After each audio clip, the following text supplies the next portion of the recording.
بسم اللہ الرحمن الرحیم۔ السلام علیکم دوستو، میں آج گردے کا درد کا نسخہ لے کر آپ کی خدمت میں حاضر ہوں۔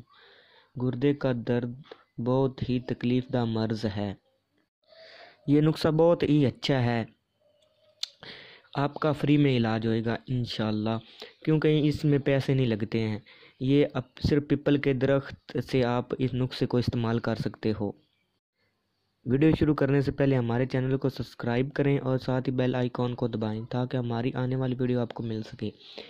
پیپل کے آپ نے نرم پتے خشک کر لینے ہیں۔ آپ نے پیپل کے نرم پتے لینے ہیں اور اسے چھاؤں میں رکھ کر خشک کر لینا ہے۔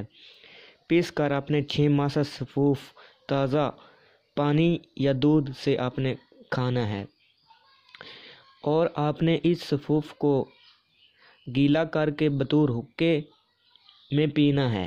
ہاں، آپ نے اس سفوف کو گیلا کر کے حقے میں پینا ہے۔ جیسے حقے میں تمباکو رکھ کر پیتے ہیں نا، ایسے آپ نے یہ جو پیپل کا خشک سفوف ہوگا اسے آپ نے رکھ کر حقے میں پینا ہے۔